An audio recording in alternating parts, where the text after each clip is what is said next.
Okay, welcome to the Journey Through the Eyes, the EMDR podcast with the EMDR community. I'm Cathy Couch, owner of Rewired 360. We're a curriculum-based university-like setting for private practice owners and programs. So today we have our guests today, Cathy Hanville and Christine MacInnis. We are so excited to be able to help them join us today on our podcast. We actually were at the EMDRIA conference together. And so I had a table. They were as a presenter, and Christine also, and Cathy wrote a book. So exciting to talk about those tools, scripts, and resources. And also make sure you sign up for our Rewired 360 free library and community so that you can have access to all of the details they're going to spill today. So we're just going to start. I'd like you guys just to kind of introduce yourselves and kind of talk a little bit about yourself, your practice, where people can find you. And then we will go into our topic today of neurodiversity affirming EMDR. Yay. Do you want to go first, Cathy? Sure. So my name is Cathy Hanville. I use both they and she pronouns. I am currently living in Pennsylvania, but I'm licensed in Pennsylvania and California, where I had lived prior to coming back east. I've been in private practice for more years than I want to admit, over 20. And I am an EMDR, I'm certified, I'm an approved consultant. I am also an approved CE provider. I've done some classes on doing parts work and EMDR together to address attachment trauma. And Christine and I were both recently in the winter Go With That magazine that focused on neurodiversity on different topics. Mine was on the intersection of gender diversity and neurodivergence, which was also a presentation I did at the conference. And then I'm also doing that again with NeuroPebble October 20th live, and then it will be available on demand. And you can reach me through my website, which is cathyhanville.com. And I am Cathy with a C versus Cathy with a K over there. Cathy with the K, Cathy on the couch, Yeah, therapist got a with lot of couch. Okay. Good. So happy to have you. So happy to hear about all your wonderful things. So we have a great topic today. So thank you. Christine? Hi, I'm Christine MacInnis, and I'm from Torrance, California. We, Cathy and I have worked together. She was actually my person who trained me in all things. I became a consultant under her. I became certified originally under her. So that forged this like incredible friendship where we trained each other on so many different topics that we were both really passionate and knowledgeable about. And we call it geeking out because we would geek out on our topics, which we will do with you all today. My practice is in Torrance, California. I do physical in person still. I know, very old school over here. And I actually do paper notes too. I'm very, very old school. So I do online as well, but I'm also licensed in Arizona and Ohio. So I do see clients, especially Arizona. I see clients that go to college and then come back. Like Cathy said, we were in the winter edition of Go With That magazine. I wrote on PDA. I am a specialist in pathological demand avoidance. It is also one of my own personal profiles. I'm also autistic and ADHD. So using all of my own needs in EMDR is what led me to neurodiversity affirming EMDR, because I found EMDR didn't work for me. I thought there was something wrong with me. I thought there was something like broken. I also had a TBI in 2016. I had a brain aneurysm. So I thought it was my brain just didn't work that way. It didn't operate in a way that EMDR was successful. So in my basic training with Paula Racucci out of EMDR Chicago, I'm giving her That's who you were training. Okay. amazing. She's one of the best trainers in the business. I definitely take her stuff on polyvagal. Go see all her free stuff. I'm giving her a plug because she's so good. She does. I just found a lot of her free stuff on That's association. so much free stuff. So good. Yeah, that's so good. So good. But I went to her at my basic and I said, I quit. I was like, this doesn't work for my brain. I think this is made up. I think this is woo-woo. And she's like, no, hang in. I'm going to send you over to Eric Brummel. Another shout out because he taught me some amazing skills too in my basic. And Eric Brummel was like, no, you just have a differing brain. And I was like, I do, but I guess EMDR doesn't work with that. He goes, nah, you're fine. And he taught me some of the methods that I now train on. as an EMDR distance learning trainer. So I do EMDR trainings on EMDR, neurodiversity affirming process. And so, it's been a long journey with that, because originally, and we'll dive into this in a little bit, but that's really has become my passion. And then Cathy and I were tapped into by Norton earlier this year to start writing a book on the topic and including parts work, because we use both modalities together. And that was Cathy's, passion that she trained me on. And when they taught me that, I was like, okay, here we go. I'm off and running. That's so amazing. Go ahead. So yeah, so hopefully 2027, early 2027. Yeah. So we are frantically hyper-focusing on it. And I just wanted to name two things, because Christina brought in the lived identity, and I feel like that's so important. Mm-hmm. So I identify as gender diverse, and I am late diagnosed, as in like 2 years ago, ADHD. Yeah. So that's so important. I was late diagnosed, self-diagnosed ADHD. They have a computer program that I went to, and they could kind of look at your brain and see kind of where you were at. And so that's kind of how one of my medical providers had that. And so it's super important. And also, struggling with a child with it, and she didn't want to take medication and, all the things. And she's 8. And so just having that conversation with her teacher, is just so important. So I think this is a really passionate conversation. I'm so excited. And I will just kind of let you guys take the lead with where you would like to start. Maybe just defining it for our audience, and maybe Cathy describing for a little bit for yourself about how you got into it, and what are some of your passions, and then key points. Okay. Do you want to define it, Christine? You want to start with that? Sure, I feel like it's so funny. I feel like there's a collective of us that kind of made this up as we've been going along. Like, I want to mention Susan Darker, who is out of the UK, who's done amazing work with this with children. And so there's a lot of people in the collective who have been doing this work. It's not just, me and Cathy, like, oh yeah, we decided on this thing. When I gave my first training in 2022, it was out of like fear, because I was like, okay, here I go to basic, and I'm like, this doesn't work. Then I was with my own therapist, and I was like, oh no, you have to do this. Oh wait, you have to do this. Oh wait, you have to do this. And she was like, you need to package this in a training, because again, I wouldn't know. And you're like kind of teaching me, which is really wrong. You're not supposed to be teaching your therapist. She's like, but I'm grateful because you're really helping me like make this easier. And so even back then, everything I could find on the topic was really ableist, like including caregivers. I'm not going to include my mom in my therapy. I don't need to. I'm not, I don't have a profound high level of need. And yes, there are autistic people who do, but it is a spectrum of behavior. There are people who have profound needs, and theirs is a very different story, and they might need more of a medical model.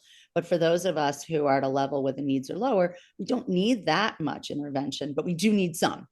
And we don't just get to, they call it like the iceberg. Like on the top, we look like we're normally functioning, but on the bottom, we are needing accommodation. We are needing understanding for how our neurotype works. And we mask so well, especially female identifying people.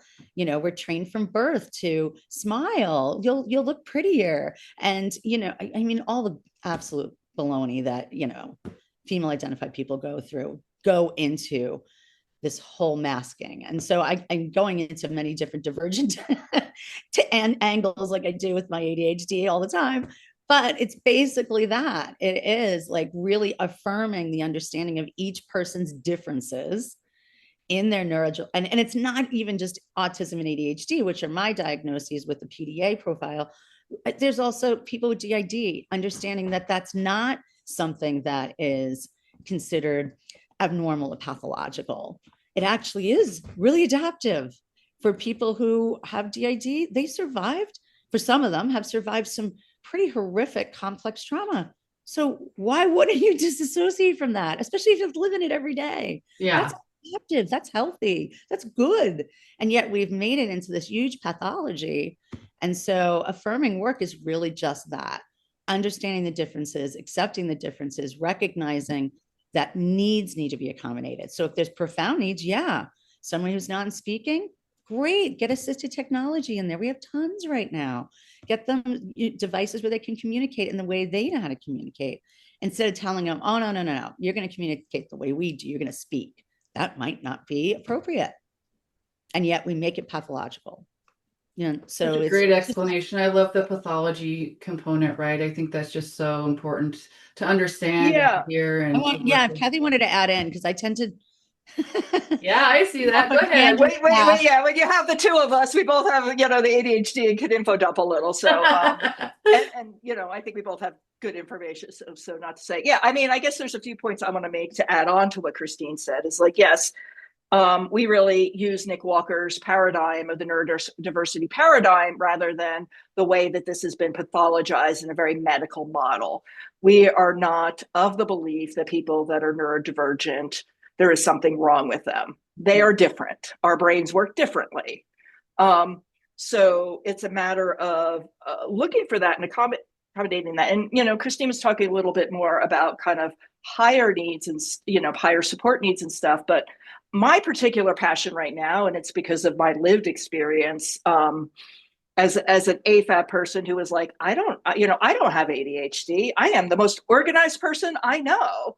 And then my brother got diagnosed and I was like, well, of course he has it because he's like all the time.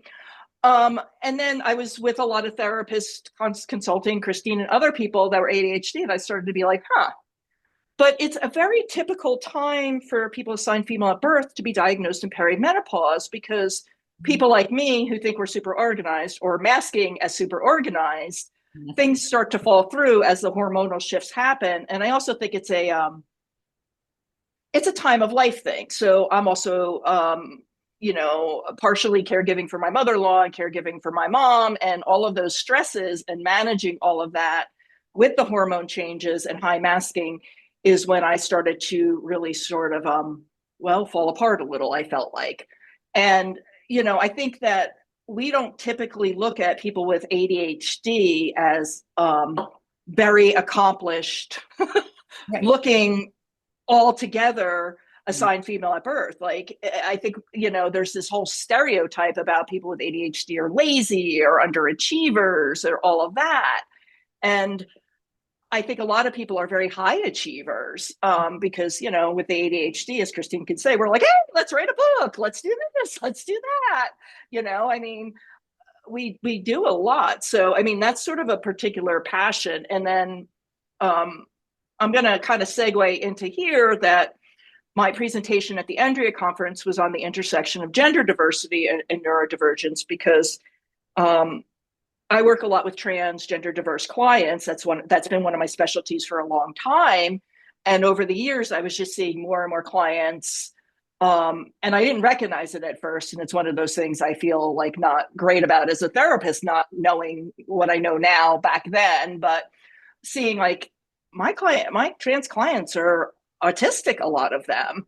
The ARFID showed up, which is I forget the restrictive eating disorder. I forget what the A stands for, and other things that I was missing. So then I started to do like a deeper dive, but there's a lot of intersections. And here we are also in 2025, where we're looking at trans people are, at least in the top 5 of like persecuted people in this nation right now. And then we're also hearing autism is caused by, Tylenol. Oh my gosh. Yes, I know. and stuff. And, so there's a lot of intersections there about the masking that needs to happen or desires to happen. The medical trauma that both groups have, and all of that. So, and again, I could go on, but I want to be sharing respectfully with Christine. I can relate to you because, really just kind of, I think what you're saying in regards to the stereotype with my own ADHD symptoms, it's like we are high producers. We do have really great ideas. And also just, I think, I've had patients come in and say, I think I'm bipolar. And when we dissect that, it's like, it's not mania, it's ADHD. We just have a very quick brain. What I've noticed in my own personal processing with patients with ADHD, I tell them that you have a very quick processor.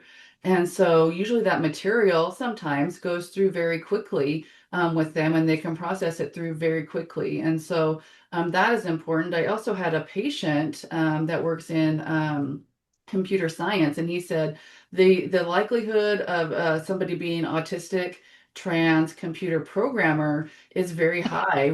There's a lot in our field, and so really, if you did the IQ testing, so intelligent, right? And so I think that the IQ part has they're kind of also intelligently smart, and so that sets them apart in different ways too. So just a lot of misnomers and things like that that kind of feed into this process. I am curious, could you describe for us that Nick Walker paradigm that you referred to, so we for our listeners? Yes. Break it down. Da, da, da. So This is her book, and she just really, the essential, okay, here it is right here. Diversity among the minds is a natural, healthy, and valuable form of human diversity. So, and I'm literally reading this from the book, just so people know. And there's no normal or right style of human mind any more than there's any one normal or right ethnicity, gender, or culture. And that the social dynamics that manifest in regards to neurodiversity are similar to the social dynamics that manifest in regards to other forms of human diversity of race, culture, gender, sexual orientation.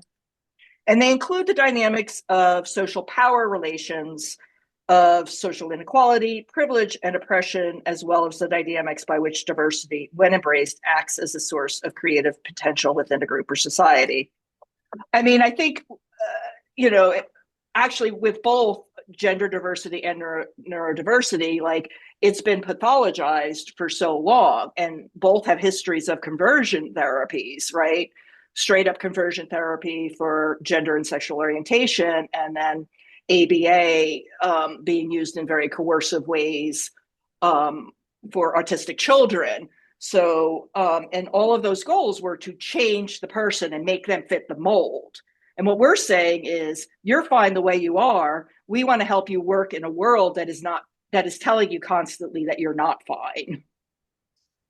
And to add on to that, because I do want to differentiate too, a lot of what we're going to talk about today are people that are seen. And again, you're going to hear these terms being used differently. So I want to define terms a little bit. What was normally said in the past was higher functioning, which is the most, really, when you think about it, the most obnoxious term. Because am I higher functioning than Cathy? Or is Cathy higher functioning than me? Cathy Couch higher functioning than two of us? Like, you want to start playing that game? That's ridiculous, right? There's no way to actually surmise or even come up with that protocol for who is. And so I do want to differentiate, though. We are talking about people with, medium to lower need based issues. So, there is that differentiation between higher functioning and lower functioning. And now we refer to it more as need based, which is much more simple to understand. Because how do you define higher functioning? You kind of don't. Because what are you basing it on? Really, capitalist principles. Masking, but also capitalist principles. And you mask to get those principles. Mm-hmm. So your productivity, how successful you are, how much money you make. Woohoo! Okay. Yeah. Is that really what success is? No, we know that, really intrinsically know that deep down inside. That's not, but that's what it's measured by. So when you're talking about, I do want to differentiate what we're really working on is medium to low need and how that affects them, because you don't see it. You can identify somebody who's based in your understanding of what we were taught autism to be. Whereas someone like me, I get told all the time, oh, you're not autistic. And they laugh. Like I'm making it up. Right. And like, just because I'm an incredible masker, I'm a great actress. I am an incredible actress. I always have been. And I'm really good at faking it. I'm really good at pretending. And I'm really good at making up a whole alternate universe where I am successful and I've got it together, when I am a mess, where I have huge sensory issues, where now my family will know if we walk in a crowded restaurant, they walk right out. They don't even waste their time sitting down, because they know within 10 minutes I'm going to be melting down and in the bathroom crying because I can't handle it. And so it is these things that are so different and different to differentiate. But I also don't want to ignore those who have children with, say, profound need. and who really do need medical intervention, who do need supports that are a much higher level than what we're really going to be talking about today, because that's a different dynamic. So I'm not excluding them from that paradigm, but I also don't want to kind of dumb it down to this point where we're like, oh yeah, everybody's great, because that's not the case. It's not saying everybody's great. It's saying that we have to accommodate for, that we have to start noticing the problem, that capitalism and how we've structured society is the problem, that they're not seen as lesser human beings because their productivity is lesser. Right. I know a friend whose daughter is severely disabled from a birth injury, but she is incredibly productive. She's planning her high school reunion right now for her whole class, yet she cannot use her arms, her legs at all. And if you saw her, you would see her as quote unquote profoundly disabled. But she has made herself, she lives on her own and she requires full-time nursing and is on a ventilator. Oh my goodness. Her own. I do have a question here for this. I'm curious, both of you are trainers. I'm a trainer as well. What accommodations do we make in our material for those environments, those sensory accommodations, visuals, those kinds of things? What are some things that we can do to help sort of include that diversity in our trainings, or what have you already done? Oh, That's, I think, a great question. And some of it I would say is like, I don't know that we can accommodate everybody, and some of it's just asking people. So I just did a training, and one of the feedback I got from somebody was like, my neurodivergence had trouble with how much you put on a page of a slide, but my neurodivergence needs to see everything on the slide so I don't forget. Yes. So it was like, it's a balance. I think people need to be off camera sometimes. That's an easy one if you're doing an online one. I think, just naming that people might need to take a break, that their sensory overload, like the conference was sort of a sensory nightmare for those of us that had, I mean, and I skipped all the morning sessions because I was like, I can't go 8 hours with all of this stuff going on. Right. So I think asking people, making sure, I frantically had forgotten at the conference. I'm like, I didn't put closed captioning in. I added that at the last minute.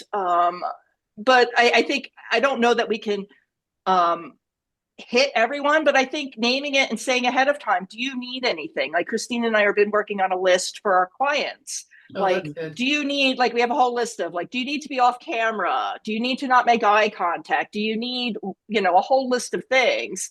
And I think it's probably worth us sending something like that out when we do trainings too. Yeah, for sure. Yeah. I certainly send something that says if you need an accommodation, but I think, you just also want to normalize it because, especially those of us assigned female at birth. I want people that come to my trainings to be like, yes, if you need this, let us know in advance. And just, I think you're saying something really important there, because I don't, my sessions at the conference were 300 people. So there's, your sessions too. And so just really kind of letting them know this is the material I need so I can hit all my points. And I'm kind of like that too. And so it's kind of, how do we kind of balance that? And knowing that a lot of my audience when I spoke was neurodivergent and they're on their phones the whole time, and knowing that doesn't mean that they're not paying attention. Mm-hmm. That's how I take notes. Or they sat in the back so that they could walk around. Yeah. Having the space to do that and not be judging that. I'm always I sit in the back, I sit on the aisle. Sit on the aisle. I did that. Yeah. I made a space next to myself. I told people, you can't sit here. I can't have someone sitting next to me. I can't. Oh my gosh. Yes. I can't handle the emotion I feel from you. I can literally feel other people's energy and emotion and how they're feeling about something. And that would distract me so much. I wouldn't even be able to watch the presentation. Mm-hmm. Same. Right. Little things like that, like understanding our own needs. But it is, look at Paula. I went in tears, this is dumb. I wasted $1,500 to come to this training and I don't even think it makes sense. And she immediately was warm and welcoming and said, oh, I get it. Oh, I get it. I see what you're seeing. I see exactly what you're going through. Here's what I'm going to do. And she handed me off to one of her trainers who had a specialty in brain injury, who understood neurodivergence. And he was immediate to jump in, and seeing him at the convention was so amazing. We gave each other this huge hug and hug for 10 minutes, because it was just like minds meeting up. And so when you create those trainings, I allow questions throughout. You don't have to wait to ask a question. I wouldn't remember. I interrupt people. So I need that. And so I let my attendees, they can interrupt me. And whoever's running it, I just tell them, interrupt me. Don't even wait. They're going to want to know now. I'm not saying it correctly, or I'm not saying it in a way they're understanding, or they're not auditory learners, or I speak so fast. They need me to slow down. Tell me to slow down. Critique me. I had a trainer when I was very new, sort of in the CIT certified, I can't remember if it's a basic or the certified realm of the hours. And I had to interrupt the consultant or whatever to say, hey, I need to know more about that or I'm going to forget. And there was public shame of, it's like people that interrupt the presenters aren't necessarily learning correctly. It was the idea. It was like, oh my goodness, like, oh, so that set the platform for me to do what I do at Rewired 360, building community. It's here for all of the things. If you don't want to do all the things, that's okay, but you can have a pathway. And so I think really sort of that set me up to be like, oh yeah, let's not do that. And so I've learned more from like what not to do in those areas. I want to hear, and I want to get to this. Tell me about the book. What can we expect? What are the topics? Let's get right into it. Well, yeah, I just wanted to piggyback on that. It's okay. Like when we did the presentation at the conference, I had Christine working the floor for me so that we were interactive. And somebody later said, I so appreciated the dialogue. It allowed me to process in the session. Okay. So what does working the floor mean? What did that look like for she the mic? She was like Oprah, like, come here, you got a question. Oh, so well, instead good. of that mic up front where everybody feels intimidated, you're not going to go run up to a mic. That's not happening. You put that mic in front of your face, right? You want somebody to feel welcomed into the conversation. And what I really appreciated, if Cathy knew it was a topic I was passionate about and knew a ton on, instead of being, oh, I'm the expert in the room, which frequently happens at these things. Right. Names, but that happens a lot. We're not like that. We know there's experts everywhere. Right. So Christine knows way more about teens. I only work with adults. I'm going to defer to her on that question. Right. And recognizing who in the room had the specialty that could speak to something they did every day rather than trying to fake it like, oh, I know. And I think that's got to change in our environment too. We got to start looking at people as everybody's got some expertise. I love that. Yeah, I love that. And also too, like just talking about neurodiversity in that environment, it switches up the media, right? We're not just listening to a talking head, we're getting interaction, we're getting all of these ideas. We maybe feel like we have something to contribute. So yes, like, I'm a big community builder. I was a community organizer when I went my master's degree. And so it's like, I love community. And so I think what that's saying is so important. For that. And a few people shared some intensely personal, amazing things that were just like so touching. It was the most incredible session, I swear. Yeah, I mean, and if we didn't allow the space for that, then it wouldn't have happened. And, the people that had different lived experience from me. And I also tried to bring in different lived experience for me because I am white. I am like gender diverse, but I haven't done anything medically. I am, ADHD, but not autistic. So trying to bring in voices of color via video and stuff like that, like bringing, different voices in, because I believe, I think a lot of the neurodiversity affirming, paradigm is also the way I've always tried to work, which is the client is the expert of them. I am here to help guide them, but they are the expert of them. I am not the expert of them.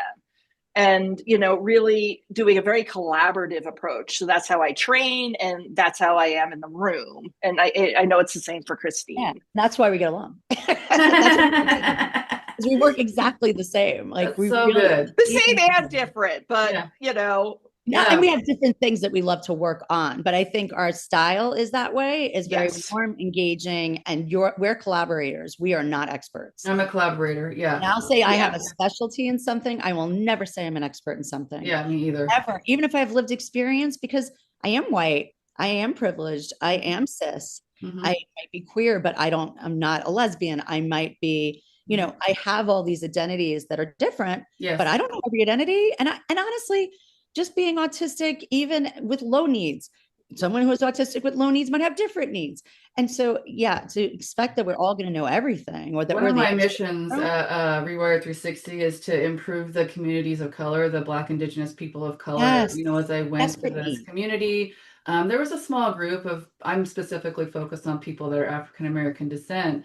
And so I've always had a passion for that. And so I want to be able to kind of build that community within sort of the population that we're at as far as consultants and certification. And so just really recognizing them as well as a part of the mission, right? Because there is all of these stigmas and identities to getting services to specifically Yes. people of color. And so if I can help, maybe get a consultant that can help kind of bring that the EMDR to that population and sort of normalize it and kind of break down some of those barriers is super, super important. So you guys are just so good. Yeah. And I think as white people, like, I tried to really name that in the room. And then, people gave other feedback. Like somebody's like, oh, you forgot languages, like different people that are, English isn't their first language as a barrier. And I was like, you're right.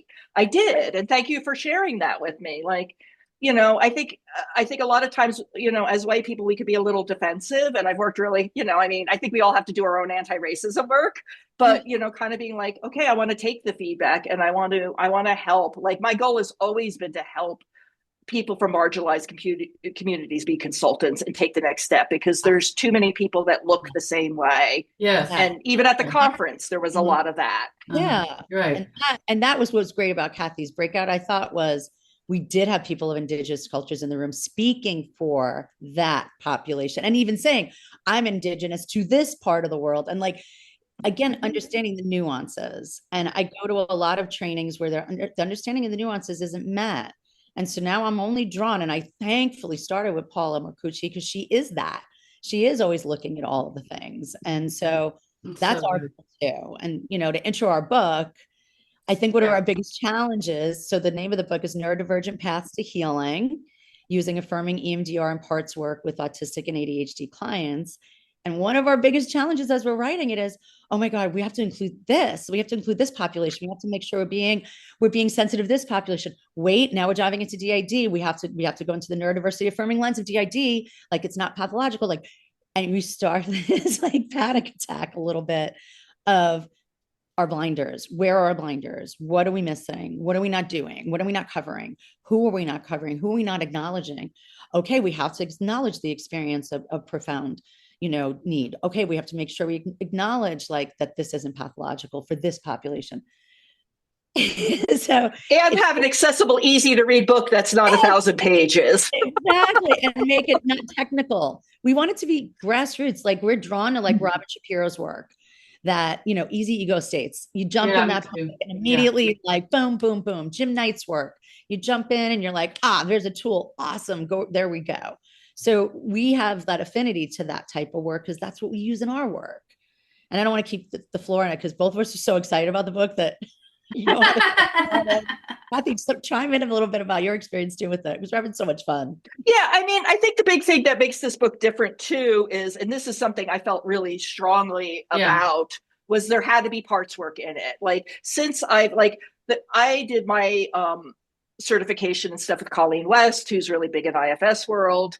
And that's kind of how I brought it in. Although I have always been kind of pulling from the different parts models. I won't say like I use some IFS language, but IFS doesn't believe in like preparation. They think you can kind of just dive in. Right. So structural dissociation model is more like you have to prepare a client. Right. To me, that's saying that. I've been thinking that, but I didn't know how to say it. So thank you. Yeah. Like that's, So, and part of the way we prepare clients is through the parts work. So we're really, I think we've got about 6 chapters in because we had to do the 2. So I think the other thing that makes a difference is the specialty chapters, and Christine's doing a lot of those. PDA, rejection sensitivity dysphoria, which is also something we both identify with, caregivers. We've just added another chapter on late diagnosis because that's my particular passion of this week. And then I love even plurality, that was the other thing. It was like, wait, recognizing DID is one form of plurality, but neurodivergent people also exist in an endiogenic form of plurality, which is just a natural state of organizing their minds in and who they are as human beings into individual systems. I mean, so we have a lot. We have to, right? We have to organize, have some kind of organization, or it's just too overwhelming. Yeah. So I mean, it's good. It's been fun. Yeah, I mean, so we're kind of starting with some of the basics, like here's the definitions, here's the as of when we're writing it in 2025, right? Because some of the words are going to change, right? Here I'm writing a chapter right now on here's the ways that people might show up in your office that you're not immediately thinking that they're neurodivergent. Or, I mean, now I am. Now I'm like, oh, wow, most of my clients are neurodivergent. How did that happen? Like, we find each other for sure. Yeah. And then I had said to Christine after a session last week, I'm like, one of my clients is really curious about this plurality thing. And she's like, yes, I have to do a deeper dive in my chapter. So she just did a chapter on the frameworks, the different parts frameworks. I'm going to do one on parts work 101. And she's going to do one on neurodivergent specific parts work. And then we're going to go through the 8 stages. And then we're going to go into the specialty stuff. And then we're going to have common questions at the end. But we're also trying to make it really accessible because a lot of us tend to buy all these books. Yeah, and for sure. They don't get read. Well, I want to talk to you about, just as a reader and an audience member, you mentioned Robin Shapiro's work. I can just pick that book up and use it. And so the utility is so important, I think, as just as a consultant, if you create something that we can just say, hey, pick this up, here's some tips, tools, tricks, and I can go right to the chapter and say, hey, look at this. I think that's going to be super cool. It has to be utilitarian. I don't think, for me, I like the theory, but I also think it's something that we can utilize, like as a clinician. So I'm doing grief and loss targets. And so we're talking about, okay, end of life, traumatic death, grief, loss, and mourning on all of these areas. It's like, let's give you specific tools for each of these things that you can just go to. So I'm super excited for the book. I want you to let us know when it's going to go live. We'll put it on our channels. We'll put it out for you. Let all the people kind of know about it. I think it's going to be amazing. What's been sort of the best part of the process for you? I know collaboration and the idea, funnel, but what's been sort of maybe fun and surprising to you? I didn't know I loved writing. It's ironic. I mean, I majored in writing in college. I was going to be a journalist. Do you think I would have done something like this before 55? But I really, in this process, my writing skills, because we have an editor. I mean, Jamie's just, I have no words. Like, I'm speechless. She's so good. And she really helps us reframe our writing. But I was shocked how much I love the process of it and how much I love the collaboration of that process. I don't think I would enjoy it as much if I didn't have a co-author. Like, I think Cathy is what makes it incredibly fun. We wake up every morning excited and like, oh my God, go into my chapter, look at this. And then we, leave each other notes. And then, so it's just this rich process of learning. And I'm learning so much. I love that. I research so much that I feel just energized in my private practice. Like, every day is a new excitement because I'm like, oh, I know, like when a client came out as a plural last week, I was like, oh, is it endiogenic or is it? And they were like, you know about that? I mean, they burst into tears. They were like, so excited. And actually, I got permission to share this because I said, this is going to come up because we might have to use this in the book, this story. And they were so excited. Like, I want to be in the book. I'll sign off. No problem. No problem. I'm so stoked. Yes. And it was so cute. Like, they were just overwhelmed with emotion that I knew what they were talking about. Yeah. And I wouldn't have 3 weeks ago. I just really did a deep dive into that research and I didn't know any of those terms or what it meant. And so I just think that I love the evolution that you're talking about, that we feel day after day. It's like, oh, let's go, some people call it rabbit holes, evolution, but also it's fun, right? And just ways to like document it and hone in on it. Like, here's this toolkit. I want to know, how did this kind of idea of a book come to you, and talk to me about the evolution of that for you all. I mean, I would say it's been a long time in coming. I've been thinking about a book for several years. Christine's been very much encouraging me. we wrote a letter, an article for Camp with another co-author, and then we both put in for the diversity thing. And then, honestly, there was other people involved. It wasn't gonna, there was bumps, let's just say. Mhm. And I was just sort of like, so then Christine doing a Christine, and this is why we're a great pair, because, I really don't want to be around people at all most of the time. Christine gets sent a book from Norton saying, can you review this or look at this? And she's like, yeah, the book's good, but I could write a book like this. And then they were like, do you want to meet with an editor? And then we met with an editor. Huh? No, I just think how so weird it was. Like, it was just like, yeah. And then we're like, the editor, and she's like, do an outline. And you can ask Christine, outlines are my superpower. Like, boom. I mean, in my house, my wife's like, it was like, once we connected with Norton, it was probably like 2 months until we got the contract. We just hyper focused. We wrote the outline, and then she's like, okay, a proposal. We wrote a proposal, which included 2 sample chapters based on our articles. Like, we just did that all in like 2 months. Oh my God. It's like so crazy, right? Like, I have this in me, like all of this stuff. We have the outlet, right? And honestly, I was a little, and you could ask Christine, I was a little reluctant to do it with somebody else, because I was like, working with other people is hard and whatever. And so the most surprising thing for me is like, we work great together. Like, our brains can pick out things. I could be like, Christine, you flesh it out a little bit more. It's in your head, get it on the page. And she could be like, Cathy, you missed this. And we give each other feedback. And it's funny because we've known each other now, I don't know, 3-4 years or something. I don't, time's strange. But the conference was the first time we met in person. So we signed a contract to write a book together before we had even met in person. So I have a colleague, Stephanie Pierce, and she's my fellow in thanatology. She's perinatal and EMDR. So it's so fun to find. I think as we're talking about consultants and certification, the fun thing is you find your people, right? And I found her, and she's grief, and we do all the things. And so what you're experiencing here is just, I want to give that hope to people. That collaboration is fun. It can be exciting. Those beliefs about, oh my gosh, working with people, those fears, you got to find the right people. I found a few wrong people. Yes. Yep, you have to. As have we. Okay. For sure. Okay, good. And so just really thinking about your beliefs about yourself, like, don't let that stop you from still finding your people, finding your tribe that speak the language, because they're out there. And that's been one of my funnest things as a consultant, is connecting with people that are just of like mind. And so I think that's super amazing for both of you that you've connected and met in person and writing the book. I want to spend the last few minutes just kind of letting people know where they can find you, what your services are, websites, and then also kind of just maybe where they can find the book when it's ready. So I'm located at Transcends, like TRA, and like the word transcends therapy.com. And I do consulting, trainings. I have 3 trainings right now on demand. I have a live training online coming up through Cathy Wine Appleton. Cathy, you guys have me Cathy'd out. Cathy Wine Appleton's Multiplicity of the Minds is producing that. And she did one for me in September. It was phenomenal. I mean, the people that showed up, we had somebody in their 80s who couldn't even figure out how to do the payment system, but they were all engaged and super excited to learn. And I was like, this is amazing.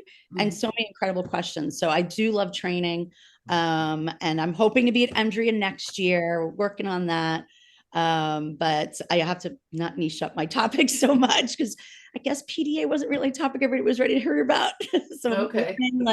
Like I can't go too far out there with the neurodivergent topics have to be a little more streamlined, but that's what I really train on. I do have a training on PDA too with NeuroPebble also.